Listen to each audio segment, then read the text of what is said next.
पण तो वरतीच बसा ना, तुम्ही खाली का गेले? वरती बसा. नागरगोजे असले तर नाही वरती बोलवा. कुठं गेले नागरगोजे? वरती बसा.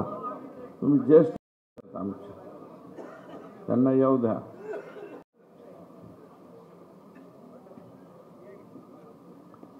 आजच्या या आमसभेमध्ये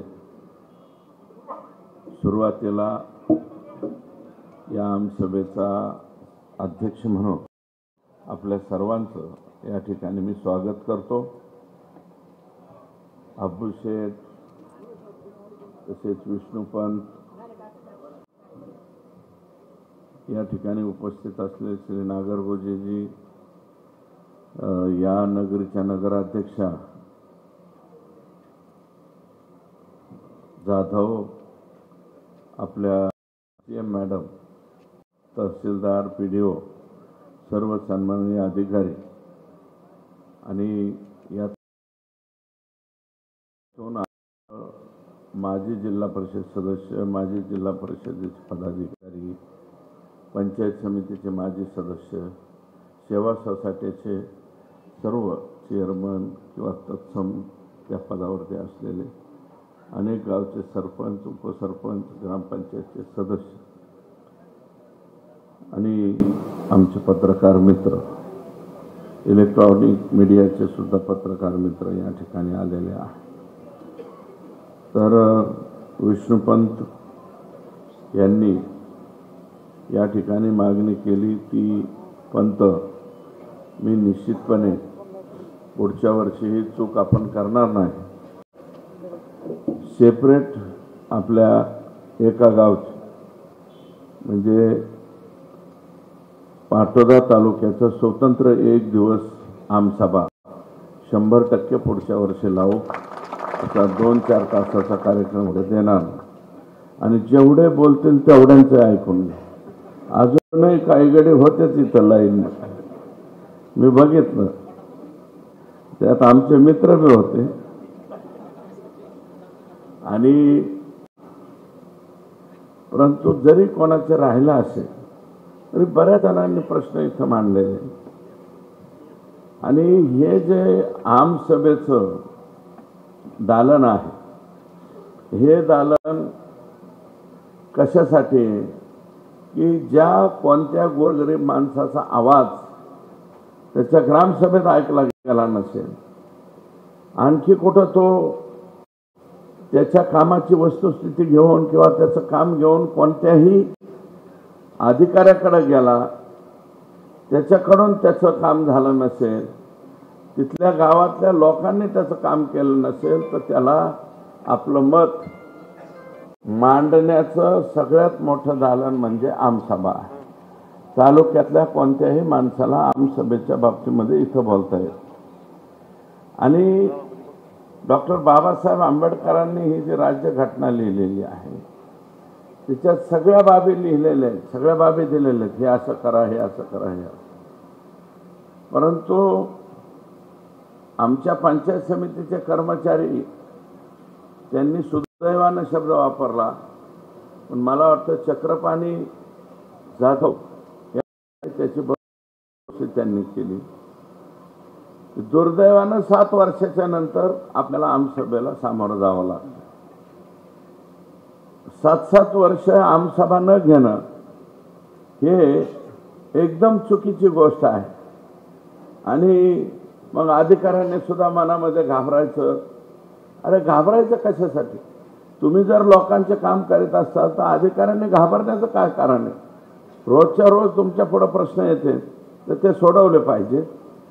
आणि अधिकाऱ्यांना माझं मत असं आहे की आता काही बाबतीतल्या कृषी खात्याच्या बाबतीतल्या फार गंभीर तक्रारी पाठवण्याच्या, कारण त्याचा चार्ज कोणाकडे राहतोय, 15 दिवस हे अधिकारी राहतो आणि 15 दिवसांनी लगेच दुसरा येतो. तर यशवला सुद्धा मी बोलणार आहे की जो द्यायचा आहे तो कंटिन्यूचा अधिकारी मला तिथं द्या, पाठवद्याला. 15 दिवसाचा अधिकारी त्या ठिकाणी देऊ नका.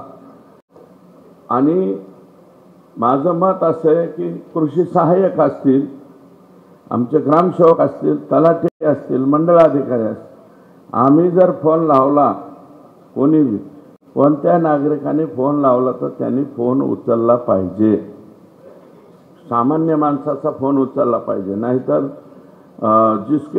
जिसको आपने फोन लगाया है उनका मोबाईल बंद है, असे जर उत्तर येत असतील तर ते दुर्दैवी आहे.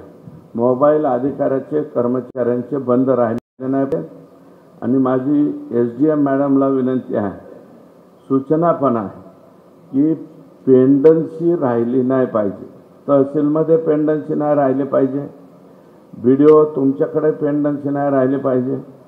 जरा बुकलेट बघितलं तुमचं, काही कामाच्या मंजुऱ्या भरमसाठ आहेत तुमच्याकडं. मंजुऱ्या उदंड झालेले लेकुरे काय म्हणतात ना, तसं मंजुऱ्या उदंड झाल्यात तुमच्या पंचायत समिती. पण प्रत्यक्षात टक्केवारी काम दिसलं पाहिजे. नुसतं काम मंजूर किती, 75 विहिरी मंजूर आणि पूर्ण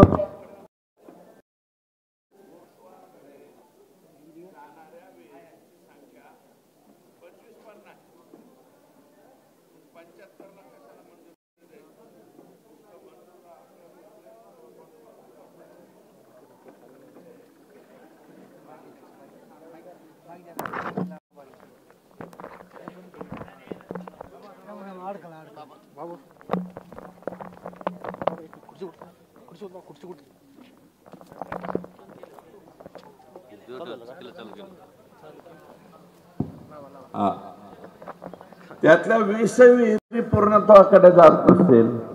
नुसतं उद्दिष्ट आणि साध्य याच्यामध्ये फार फरक आहे. BDO साहेब, साध्य जे आहे त्याची टक्केवारी वाढली पाहिजे.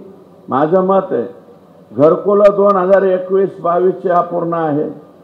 रमाईचे घरकुलं अपूर्ण दिसत आहेत, शबरीचे घरकुलं STचे अपूर्ण दिसत आहेत. अहो, त्यांच्या जीवनामधली पहाट अजून व्हायचे ना. तुम्ही त्यांचं जे योजना डॉक्टर बाबासाहेब आंबेडकर स्वावलंबन योजना आहे, त्याला त्या पाण्यावाल्या अधिकाऱ्यांनी अडवलंय. त्या ड्रीप खाली काय म्हणतो आपण, ते बोर घेणारी यंत्रणा, भूजल सर्वेक्षण, त्या भूजल सर्वेक्षणवाल्यांनी नेमक्या अडवल्या. तर त्या दलित पुढं तुम्ही BDO तुम्ही स्वतः पुढाकार घेऊन त्या अधिकाऱ्याशी बोलून त्या सगळ्या विहिरी त्या ठिकाणी चालू करा. 207 मला वाटतं महेंद्रताच्या इथे आहे, 207 ज्या CRP आहे, ज्यांनी नावं सांगितली त्यांचे कर्ज प्रकरण मंजूर करा म्हणून दिले. त्यांचे मला वाटतं काही हे पण मंजूर केले, आपण शेड पण मंजूर केले. तर ते जे शेड आहेत शेळी पालनाचे, ते शेळी पालनाचे शेड लवकरात लवकर चालू करा. गाय गोठे सुद्धा लवकरात लवकर चालू करा. विहिरी लवकरात लवकर चालू करा. पण गावामध्ये चालू करताना दोन्ही गटाचे चालू करा. नाहीतर सरपंच काय करतात, स्वतःच्या गटाचं चालून विरोधी गटाचं बंद, मग त्याचं सगळंच बंद. जो सरपंच असे उद्योग करीत असेल की विरोधी पार्टीचा नाही, माझंच एकट्याचं काम चाललं पाहिजे, तिकडचं बंद पडलं पाहिजे, मग तुझं बी बंद. म्हणजे अख्ख्या गावात बंद ठेवल्यावर मग जरा जागेवरती येत आहे. त्याच्यामुळं माझं म्हणणं असं आहे की लोकशाहीने तुम्हाला सर्वांना अधिकार दिले, तर आम्हाला अधिकार दिले, हे कामं झाले पाहिजे. आणि त्याच्यानंतर आम्ही दलित समाजासाठी पारगाव घुमरा आणि सौताळा या 2 ठिकाणी कोंबड्याचे शेड मंजूर केले. मला वाटतं 1,65,000 काय ते 55,000, पण त्याच्या तिप्पट केलं ना आपण. हा 1,65,000 आणि हे 55 दुप्पट 110 शेड द्या ना SCला. जेवढे तालुक्यातले SC वाले म्हणतील ना, अहो ह्या मनरेगाच्या कायद्यामध्ये सगळ्यात अगोदर प्रायोरिटी SC आणि STची, आणि त्यांचेच काम आपल्याकडनं मंजूर होत नाही आहे. ही जरा गंभीर बाब आहे. जे दलित म्हणा मला कोंबड्याचं शेड बांधायचं, त्याला 1,10,000 कोंबड्याचं शेड तुम्ही देऊन टाका बरं का. ते त्याच्यात थोडं गावरान बसीन आणि टपला त्याला रोजगार चालू होईल. हां, खडूक कोंबड्या 5 खडूक कोंबड्या बसल्या तर 200 पिल्लं निघते आणि 200 आणि हे कुठं मी पाहिलं, पारगाव घुमऱ्याची आपली भिल्ल समाजाची वस्ती आहे ना, ते काय करतात, हे खडूक कोंबड्या आणून ते अंडे फोडून पिल्लं तयार करतात. तर आमच्या तिथल्या समाजाच्या लोकांची परिस्थिती सुधारलेली दिसते. आम्ही त्यांना विचारलं, म्हणलं कसं काय? ते म्हणले प्रत्येक सणाच्या वेळेस कोंबड्या धुण्याच्या दारात सगळे येते बरं का, गिराईक धुले.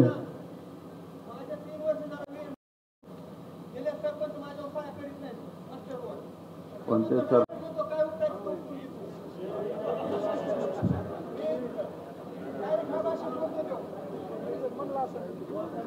हे बघा, माझं म्हणणं असं आहे की मी तर ते काय म्हणले, 500 रुपयाचे कोंबडे ना आम्ही धुरडीसारख्या सणाच्या वेळेस 1500ला विकतो. म्हणलं कसं काय? कुणी गिरायक आलं की त्याला म्हणायचं नाही. मग ते काही वेळा थांबतं मग म्हणतं 700. हे म्हणते नाही 1200. म्हणते बघावं लागेल, तपासावं लागेल. आणि मग 1400-1500 केली की ते म्हणतात हाय. ते हळूच आनंद आहे. मग तिथं आणि गावरान अंड जे आहे त्याला 10 रुपयाला कोणी बी मार्केट लगेच जातं. तर माझं म्हणणं आहे की हे छोट्या घटकाकडे व्हिडिओ नका बोलू. इकडं आपण त्यांच्याकडे जा ना. आपलं प्रशासन गेलं म्हणून काय बिघडतं? मी मागं एक ते स्वस्त धान्य दुकानाचा एक कॅम्प केला. तर पारद्यावर जाऊन त्याला स्वस्त धान्य दुकानाचं कुपन द्यायचं. हे असा एक प्रयोग राबवला होता मी राज्यमंत्री असताना. आता एक कॅम्प राबवतो मी SC STच्या दारात जाऊन म्हणा तुला पाहिजे का शेड, आणि एखादं ते शेड 1,10,000चं बांधून ते पारदे त्याच्यात करा आहे ना, काय पडलंय आपल्याला? हा, जाऊ द्या इथं राहू. आणि कोणाच्या काही जणांच्या गायरानावर जागा आहेत, कुठं काय आहे असू दे ना गायरानावर. त्याला जागाच नाही कुठं, तर मग ते कुठं जाऊन राहील? ती गायरानातच जाते दलितच. मग त्याला तिथं द्या. आणि तुम्ही दलितालाच काय दोष देता? गायरानामध्ये आता सगळ्याच लोकांचे घुसखोरी आहे. आपल्या लोकांचे नाही का, ओपनची व्हिजेंटीची. त्याच्यामुळं त्यांना एकट्याला SC STला दोष देऊ नका. त्या आणि मायक्रो OBC जो आहे तो घटक तुमच्याकडे येत नाही. त्या घटकाकडे तुम्ही जा. व्हिडिओ तुम्ही जा म्हणजे तुमचे ग्रामसेवक पाठवा. तुला काही योजना करायची का छोटी मोठी? ही योजना करायची म्हणला तर त्याला सुद्धा बोलवून घ्या, त्यांना कामाला लावा. ओपन कॅटेगरीच्याला द्या मी म्हणतो, परंतु बाकीचे आपले लोक हुशार आहेत, आणतेत. परंतु 4 वर्ष विहिरी पडून राहणं, 5-5 वर्ष विहिरी पडून राहणं याचं काय काम? मग पहिल्यांदा त्या विहिरी पूर्ण करा ना. मागच्या तुम्ही नुसतं पुढं मंजूर देत चालला, पुढचं प्लॅनिंग आणि मागचं सपाट नाही. तसंच पेंडिंग ठेवू नका त्याचं. आणि काही जणांचे WC मध्ये शेततलाव ते पडलेत, ते काय भानगडे बघा. आणि माझी विनंती आहे पाटोदा तालुक्याला, तुम्ही विहिरीपेक्षा शेत जास्तीत जास्त शेततलाव झाले पाहिजे. हे रसाळ सभापती बघा, तिथं जाऊन किती क्रांती झाली. वैद्यकीनीच्या त्या शेतकऱ्याकडे मी गेलो होतो. 2च भाऊ आहेत, 16 लाख रुपये कर्जात होते. नंतर त्यांनी ते कर्ज बी फेडलं तंबाट्यातच. आणि जवळजवळ बिचाऱ्यांनी अर्ध्या कोटीचा बंगला सुद्धा बांधलाय त्या पोरांनी. मग ते सुधारू शकते तर आपण का नाही? आता सुद्धा टरबूज काय केलं त्यांनी. जाता येता जरा बघा ना कसं काय चाललंय, काय चाललंय. तुम्ही जरा मोर्चा वळवा. तरुण मित्रांना माझी विनंती, पहिले 30x30x3चा शेततलाव करीत होतो आपण, आता 25x25x3चा शेततलाव घेऊ. कारण सरकारच्या लक्षात आलं की 5 लाखापेक्षा एका लाभार्थ्याला जास्त पैसे चालले, म्हणून त्यांनी ते थांबवलं. आता मी ही मागणी करतोय, पण मी मागणी सभागृहात आत्ताशी केली, याचा प्रस्ताव केंद्र सरकारकडे जावा लागेल. मला त्याची कल्पना आहे की कायद्यामध्ये याच्यामध्ये बदल करावा लागणार आहे, परंतु जाऊ आम्ही. लढणाऱ्याचं जमत असते, भांडण करत करत जाऊ. चव्हाण साहेब जे मंत्री आहेत त्यांच्यापर्यंत जाऊ आणि शेत तलाव, विहीर, फळबाग, गायगोठा, कोंबड्याचं शेड, शेळ्याचं शेड, ह्या ज्या वैयक्तिक योजना आहेत, ह्या वैयक्तिक योजना याचे डायरेक्ट पैसे मी म्हणतो 5 लाखाच्या ऐवजी 4.5 लाख द्या, 50,000 कमी, पण वागळा भाऊ. हे लय जुलूम होतोय, इतका जुलूम बेकार होतोय, ते बेजार होते शेतकरी. कोणाकोणाचे दाढे त्याने म्हणजे हे करायचे, त्याला इतकं म्हणजे याच ग्राम रोजगार सेवकाकडे याच ना. आता ग्राम रोजगार सेवक बरेच निवेदन असे यायला लागले की दुसरा ग्रामसेवक नेमायचा, ग्राम रोजगार सेवक का येत आहे त्याचा सुद्धा विचार पहिल्या ग्राम रोजगार सेवकाने करावा. तुम्हाला प्रोटेक्शन आम्ही दिलं होतं, प्रोटेक्शनचा गैरफायदा तुम्ही घेऊन गावातले कामं जर नडवित असताल तर मग आम्हाला प्रोटेक्शनच्या उलटा प्रोटेक्शन सुद्धा GR काढता येतो. म्हणून ग्रामपंचायतीला हा अधिकार देण्याचा जर निर्णय घेतला तर मग पहिले ग्राम रोजगार सेवक सगळे बाजूला जातील, दुसरे नवीन होतील. किंवा मग एका गावाला 2 पार्ट्या आहेत तर मला तर वाटतं 2 पार्ट्याचे 2च ठेवावे. 2 पार्ट्याचे X आणि Y पार्टीला चलू द्या मला. आणि घरकुलाच्या बाबतीमध्ये BDO हे घरकुलाचे तुमचे तिथले लोक जे आहेत, जे काही लोकांना चिरीमिरी मागण्याचं काम करतायत, तर असलं जे उद्योग चाललेला आहे तो लवकरात लवकर तुम्ही बंद करा. पुढे प्रधानमंत्री आवास योजनेमध्ये पाटोदा तालुक्यात एकही तक्रार आलेली नाही. प्रधानमंत्री आवास योजनेचे जेवढे घरकुल असतील तेवढेचे तेवढे हे चालू करा. आणि राज्याच्या मुख्यमंत्र्यांनी आणखी एक दिलासा दिला की 50,000चा त्याच्यात वाढ आम्ही करतो. 50,000ची वाढ जर केली तर ती सगळ्याच घरकुलामध्ये वाढ होणार आहे. त्याच्यामुळं आता घरकुल सोपं झालं. आणि गायगोठा सुद्धा बरेचसे लोक काय करते, गायगोठा नाही ते आडोसा करते. मला वाटतं आहे ना, लय जोरात हसले गाड्या, म्हणजे 100% करू द्या, आडोसा करू द्या, पण त्याला गायगोठ्याला मंजुरी देताना BDO स्पष्ट सांगा बरं का. हे एक मास्टर आहे त्याचं, एका मास्टरमध्येच काम भाग, एवढं मास्टर आम्ही जबाबदारी देतो.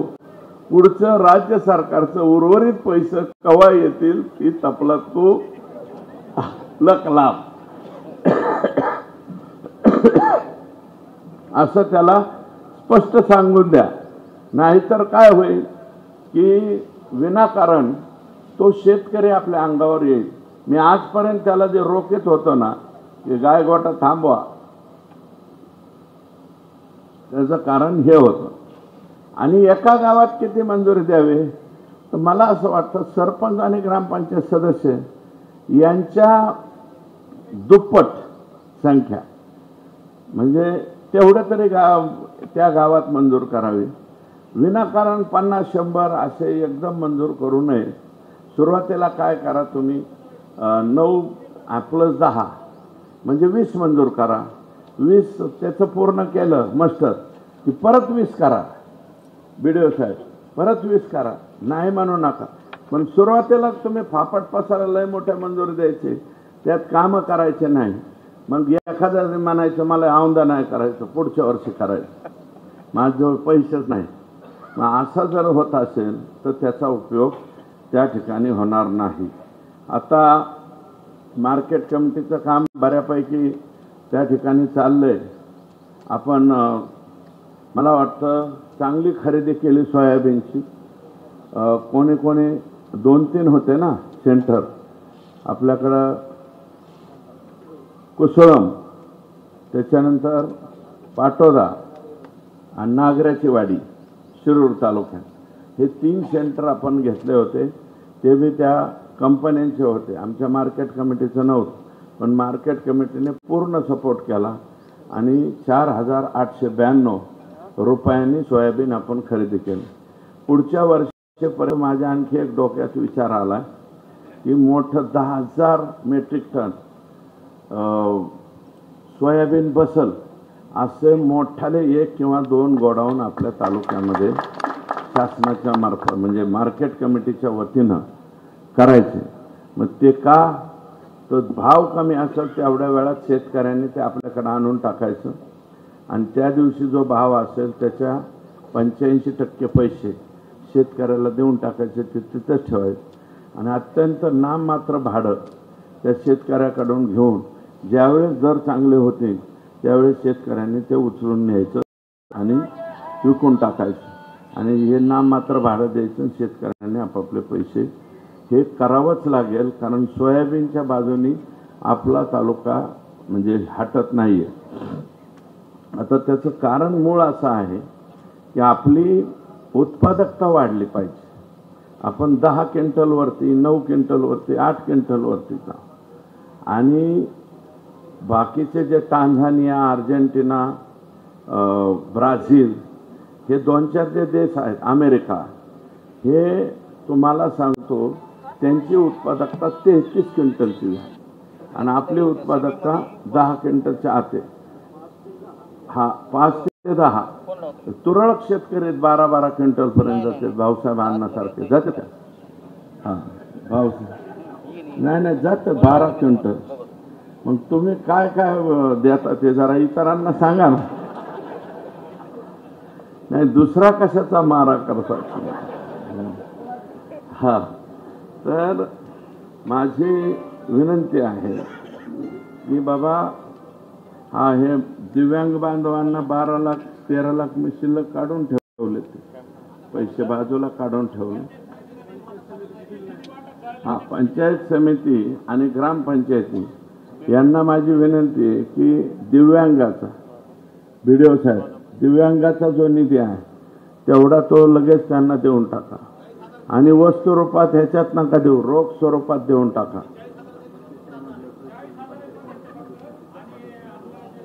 ठीक. हे 3ऱ्या मजल्यावरती SDM मॅडम तुमचं हे आहे, तर ह्याला जरा दिव्यांगाला जाता येईल असं काहीतरी करा. नाही तर मग ते खाली घ्या, कारण लोकांना जाता येत नाही, दिव्यांगांना चढता येत नाही. त्याच्या बाबतीत आपण निर्णय करा. सोयाबीनच्या बाबतीमध्ये चांगल्यात चांगले निर्णय आणखी घेता येतील ते निर्णय घेऊ. केंद्र सरकारने हे काय राज्य सरकारने खरेदी वगैरे केलेलं नाही, सोयाबीनची खरेदी केंद्र सरकारने केलेली आहे. तिथं 33 सांगितलं मी फरक, 33 क्विंटलला दर जो आहे 3,000 मिळतो, तरी ते शेतकरी खुश आहेत कारण त्यांची उत्पादकता वाढली. आपल्याकडं उत्पादकता वाढवण्यासाठी प्रयत्न झाले नाहीत. आपल्याकडं उत्पादकता वाढवण्यासाठी प्रयत्न व्हायच्याऐवजी नॅनो युरिया आणि नॅनो सुपर फॉस्फेट हे येतं आहे. हे बाकीच्या उपाययोजना आपल्या इथं केल्या गेल्या नाही. आत्ताचे कृषी मंत्री आहेत त्यांना मी विनंती करणार आहे की आम्हाला गोडाऊन बांधायला परमिशन, सरकारी गोडाऊन. माझं म्हणणं आहे ते वैयक्तिकचं नको, मार्केट कमिटीचं नको, सरकारी गोडाऊन हो आणि मोठाले गोडाऊन. त्याच्यात शेतकऱ्यांनी आपापला माल आणून टाकायचा आणि विकायच्या वेळेस आपापला घेऊन त्या पोत्यावरती नंबर टाकायचा आपला आपला. अशी काहीतरी योजना या तालुक्यासाठी आणणं गरजेचं आहे. तर एक मागणी आली माझ्याकडे, ती मंजूर होईल असं वाटत नाही, पण 10 HP मोटरचं बी फुकाट करा म्हणते. आता 7.5 HP पर्यंत केलं ना फडणवीस साहेबांनी, तरी बी म्हणते आता 10चं. त्यांचं निवेदन माझ्याकडे कुठे आहेत का, निवेदन दिलेले का गेले? 10 HP वाले कुठे आहेत? हां, लवळ पाहुणे, थांबा लवळ नाही, लवळ आला, आरसूळ, म्हणजे 10 HPचं पण द्यायचं. हां, निवेदन तुमचं एक आणि लवळाचं एक आलं, दोघांचं आलंय. 10 HPचं पुढचं आमचं फ्री करा म्हणतं. ठीक आहे, तुमचं म्हणणं आम्ही तिथं मांडण्याचा प्रयत्न करू. आपल्याकडे किती 10 HP फार कमी असतील. हा, मग त्याला 7.5च असं कोटेशन. मोटर 10ची असती. अहो मोटर 5ची कोटेशन 3च, मोटर 7.5ची कोटेशन 5च आणि मोटर 10ची कोटेशन 7.5च असं असतंच.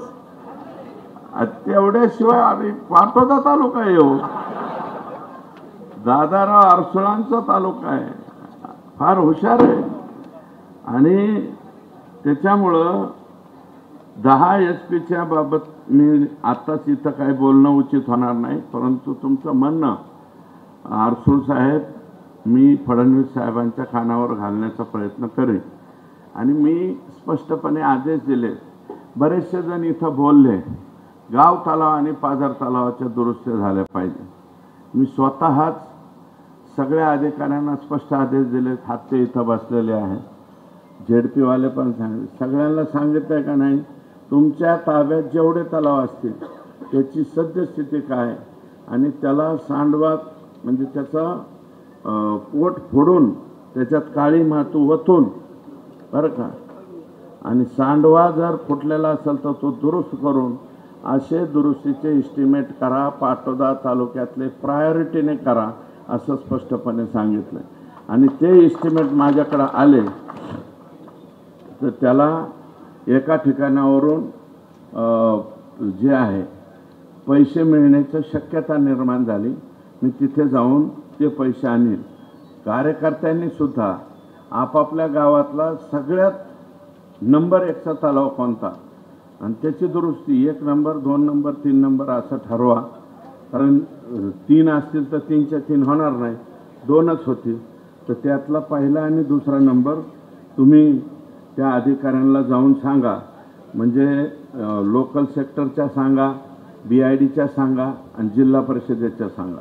आणि कोणाच्या ताब्यात आहे आपला तलाव ते आधी त्या ठिकाणी बघून घ्या, अशा प्रकारची विनंती आहे. सोलार पंपाच्या बाबतीमध्ये आपला तालुका अग्रेसर आहे बऱ्यापैकी. म्हणजे 2000 कुसुममधले आणि 1700 मुख्यमंत्री सौर कृषीमध्ये पैसे भरलेले. तर माझे इथले सावकारे साहेबच आहेत ना, सावकारे तुम्ही जरा लक्ष द्या. ते एजन्सीने हे पटकन मिळवून घ्या आणि हे जेवढं लोड कमी करता येईल इकडे लाईटचा, कारण तो एक शेतकरी गेला म्हणजे तेवढा लोडच कमी होतो ना गपकिनी. तर हे 1700 जे यांचा लोड कसा कमी होईल त्या दृष्टीनं त्या ठिकाणी लक्ष द्या. आणि मागेल त्याला पॉवर ग्रिडर अशी एक मागणी मला वाटतं चक्रपाणी यांनी केली. तर त्याच्या बाबतीत सुद्धा सकारात्मक विचार आपण करू. MIDCमध्ये सुद्धा छोटे छोटे का होईना काही ना काही सुरू करण्याचा आम्ही प्रामाणिक प्रयत्न लवकरात लवकर या ठिकाणी करू. आणि पाटोदा शहरातून बस गेल्या पाहिजे सगळ्याच्या सगळ्या, ही एक कॉमन मागणी पत्रकार बांधवांची बी आहे आणि नागरिकांची सुद्धा आहे. माझ्याकडं काही मेसेज येतात, मेसेजमध्ये सुद्धा त्या ठिकाणी माझ्याकडं बऱ्यापैकी मेसेज येत आहेत. हे DCला बोलून मी हे चालू करण्याचं सांगतो. थोडंसं रस्त्यामुळंच ते लोक जरा कानकोन करत असतील. तर आता बऱ्यापैकी झाला पण अजूनही पूर्ण झालेला नाही. PM किसानच्या बाबतीमध्ये बऱ्याचशा लोकांचं ऑनलाईनच होत नाही आहे. तहसीलदार ही काय अडचण आहे, इथं एकच पोरगा आहे कोणीतरी आणि ऑनलाईन होत नाही. KYCच्या बाबतीतला काहीतरी प्रश्न आहे, तर तो जर तुमच्याकडं कोणी घेऊन आलं तर ते दुरुस्त करून द्या. PM किसानच्या बाबतीमध्ये आपण पाठीमागं पडता कामा नये असं माझं स्वतःचं मत आहे. डुक्करच्या बाबतीमध्ये तक्रार आहे. डुकराच्या बाबतीमध्ये आपण एक 10 सापळे तयार केले. तर ते सापळे पाटोदा तालुक्यात सुद्धा 2 ठिकाणी 3 ठिकाणी टाकून पाहिले. सापळ्यामध्ये बऱ्यापैकी आता ते अडकायला लागले. आणि बिबटचा वावर बऱ्यापैकी आपल्याकडं आहे. बोबडे नावाचे एक आजी आत्ता मेंगडेवाडीची काही दिवसापूर्वी त्यांनी म्हणजे मारून टाकली, तर त्याचं आपण लवकरात लवकर पैसे पण दिले, म्हणजे 15 लाखाची FD 10 लाख रुपये रोख असे 25 लाख रुपये देऊन टाकले. आणि काही शेळी त्याच्यानंतर वगारी वासरं याच्यावरती सुद्धा ते हल्ला करते. तर मी तुम्हाला सगळ्यांना सांगतो, बिबट हा मॅनकाइंडचा दुश्मन प्राणी नाही. बिबटला विनाकारण घाबरू नका. बिबट तुमच्या अंगावर येत नाही, ते त्याच्यापेक्षा कमी उंचीचं सावज असं वाटलं तर ते तुमच्यावर अटॅक करतं. तसं माणसावर ते अटॅक करीत नाही. ते आष्टी तालुक्यामध्ये आलतं, ते बिघडलेला बिबट होता.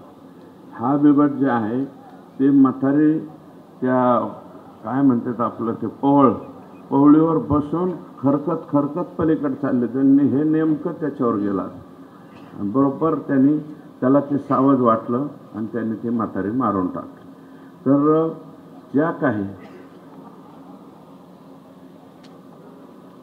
हा लाईट ना, हा दिवसा लाईट, तर ते काय ते मुख्यमंत्री सौर ऊर्जेचं काम झालं की दुपारी 12 तास लाईट आपल्याला मिळणार आहे. आणि मी तुम्हाला पत्र आल्याच्या नंतर तहसीलदार तुमचं काम आहे 400 KVच्या सबस्टेशनला जागा द्यायची. ते ह्याची लवकरात लवकर ती जागा उपलब्ध करून द्या. पाटोदा तालुक्यात कुठेही करा, पण लवकर म्हणजे 400 KVचं सबस्टेशन जर झालं तर परत आपली लाईटची भनभनच मिटली, मतदारसंघाचीच मिटल फार. ते त्यासाठी होणं अत्यंत गरजेचं आहे. प्राण्यांची काही म्हणजे खातं येते, तर आपल्याकडे डॉक्टर राख एकदम खास आहे. डॉक्टर राख ते म्हणतो काय 2 शेळ्या खाल्ल्या, त्याला म्हणतो कुठं खाल्ल्या, म्हणून नायगावला खाल्ल्या.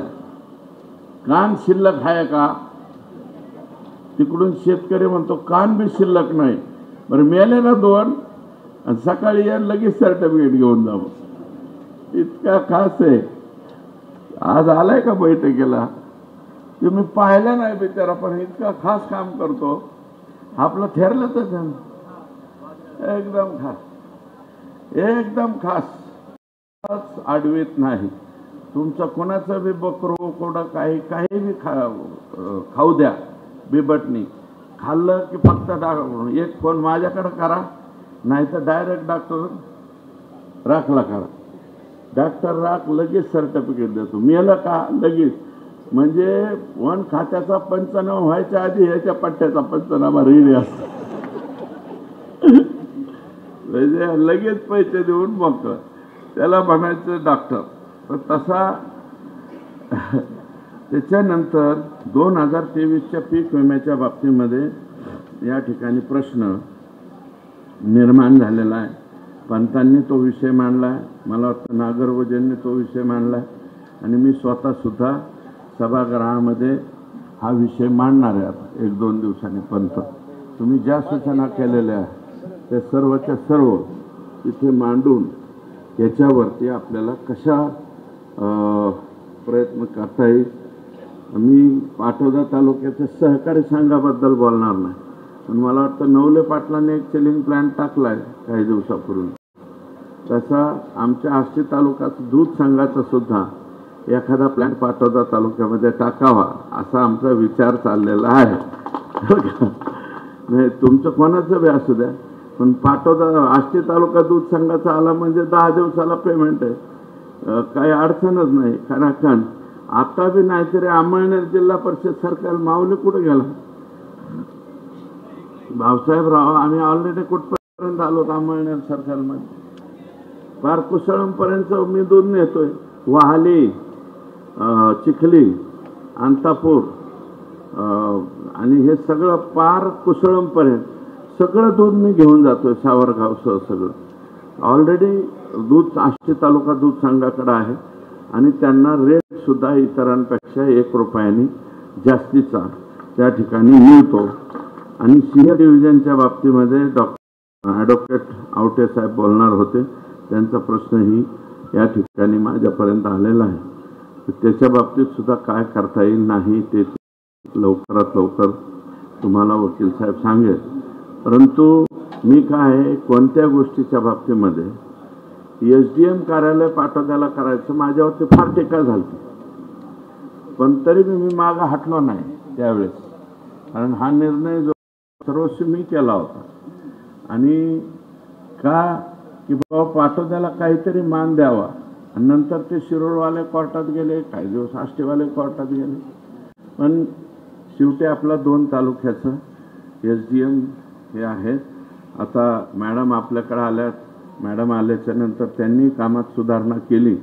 त्यांची कायमची ऑर्डर काढून आणायची ती ह्या आठवड्यामध्ये होईल, आणि ती झाल्याच्या नंतर काही प्रश्न या ठिकाणी तयार होत नाहीत. दुसरी गोष्ट अशी आहे की पिकं जे खाल्ले वन्य प्राण्यांनी त्याची तक्रार शेतकरी करत नाहीत. त्याची तक्रार जर केली तर पंत त्यांना सुद्धा नुकसान भरपाई देण्याची तरतूद आहे. हा ते आता तसंच आहे ना, आता वाढलंय ना. हा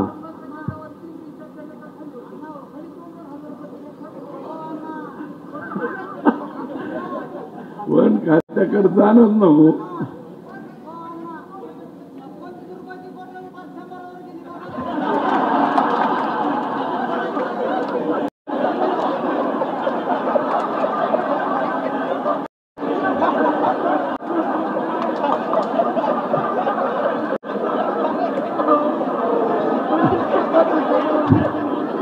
आमसभेचा सर्वात चांगला प्रश्न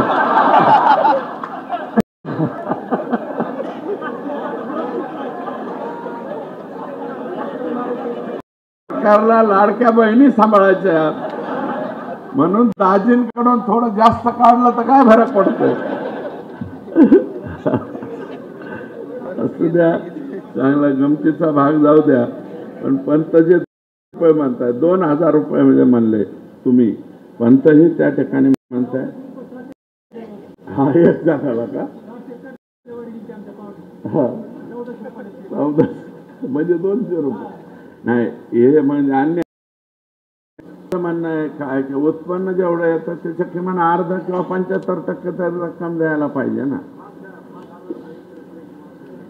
येत नाहीत ना, नुकसान कमी दाखवत असतील तर त्या बाबतीमध्ये SDM मॅडम मी तुम्हाला या ठिकाणी विनंती करतो की तुम्ही तहसीलदार वन खातं आणि काय हरकत नाही पंतांना बोलून घ्या आणि यांची एकत्रित बैठक लावा की हे कशामुळं होतंय.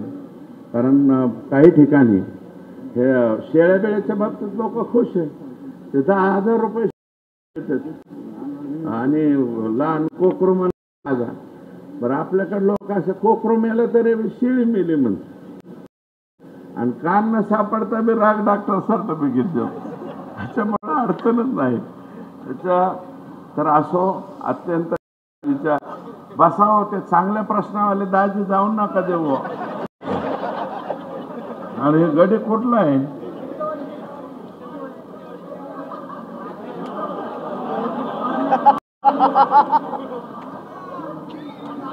पाटील, मला वाटतं हे पाटलांचाच प्रश्न आहे का काय? हो बसा बस. हो हो, नाही तुमचा प्रश्न विधानसभेत मांडतो ना.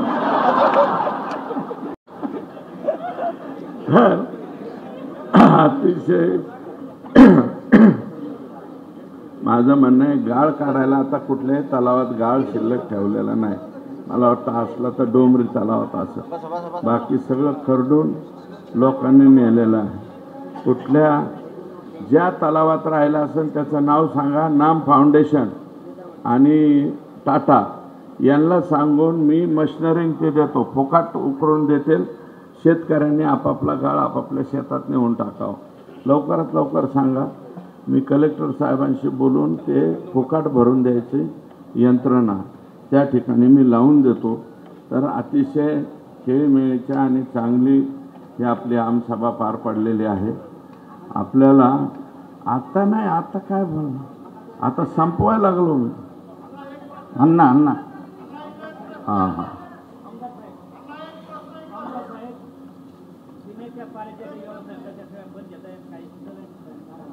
हो हो नाही हे जल जीवनच्या बाबतीमध्ये बऱ्याचशा ठिकाणी काही कंप्लेंट्स आहेत की बाबा त्या योजना पूर्ण झाल्या नाही. तर मी एक एवढा माझा आठवडा जाऊ द्या, पुढच्या आठवड्याच्या शनिवारी वगैरे एकंदरीत सगळ्याच जल जीवनच्या योजनांचे नाही पैसे बी आता मिळालेले नाहीत, त्याच्यामुळे काही गाडी थापाकलेले आहे. राज्य सरकारकडून जेवढे बिल आहेत त्याचे 20%च पैसे मिळाले, तर त्याचे 50% पैसे मिळाले पाहिजे आत्ता लगेच. आणि ज्यांनी योजना पूर्ण केलेल्या आहेत त्यांना जास्त पैसे मिळाले पाहिजे. तर मी जलजीवनची पुढच्या शनिवारी नागरगोजे साहेब बैठक लावतो आणि त्या बैठकीमध्ये तो प्रश्न निकाली काढतो. आणि बाकीच्या सुद्धा ज्या ज्या गोष्टी आता इथं मांडलेल्या आहेत, काही जणांनी लेखी स्वरूपात माझ्याकडे दिलं आहे. सगळ्यांनीच बैठकीमध्ये उठून बोलणं शक्य नाही आणि प्रत्येकाचं उत्तर देणं शक्य नाही. म्हणून ज्यांनी ज्यांनी निवेदन दिलं असेल, माझं एक म्हणणं आहे की मला एक साधा टेक्स्ट मेसेजसुद्धा करा, मी त्याचीसुद्धा दखल घेतो. कृपया माझी विनंती आहे की फोन करण्यापेक्षा टेक्स्ट मेसेज व्हॉट्सअपला नाही बरं का, ह्याला आपल्या टेक्स्ट मेसेज मला करा. मी तेवढ्या टेक्स्ट मेसेजवरती सुद्धा सगळ्याचं काम करत राहील. कारण सभागृहामध्ये चांगलं कामकाज केल्यामुळं मला बाहेरचे सुद्धा फोन येण्याची संख्या वाढलेली आहे. त्याच्यामुळं मतदारसंघातला एखाद दुसऱ्या फोनवर दुर्लक्ष होऊ शकतं. त्याच्यापेक्षा तुम्ही जर टेक्स्ट मेसेज केला तर त्या बाबतीमध्ये मी लक्ष घालेल. पत्रकार भवनाच्या मागणीच्या बाबतीत सुद्धा लक्ष घालतो. आज मी या ठिकाणी जाहीर काही बोलत नाही, परंतु आपण साधा टेक्स्ट मेसेज करा. त्या टेक्स्ट मेसेजचा सुद्धा मी तुम्ही बसा, आता तुमचं काम नाही आता काय. तर माझी विनंती आहे की तुम्ही साधा टेक्स्ट मेसेज सुद्धा करा, त्याच्यावरती सुद्धा मी काम करतो. आपल्या सर्वांना आता धुलीवंदनाचा सण झाला आहे, आता पुढचा रंगपंचमीचा सण आला 19 तारखेला आणि 30 तारखेला मला वाटतं गुढीपाडव्याचा सण आहे. येणारी रंगपंचमी आणि गुढीपाडव्याच्या सुद्धा तुम्हाला शुभेच्छा देतो. गुढीपाडव्याच्या सणाच्या आदल्या रात्री आपण मच्छिंद्रनाथ गडाला दर्शनाला यावं अशा प्रकारची आग्रहाची विनंती मी करतो. भाविक म्हणून या एकदा, तिथे काय असतं कसं असतं बाप्पा सगळेजण त्या ठिकाणी यावं अशा प्रकारची आग्रहाची विनंती मी आपल्या सर्वांना करतो.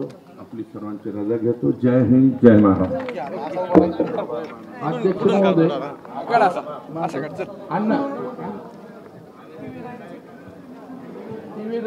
बोल की तू खाली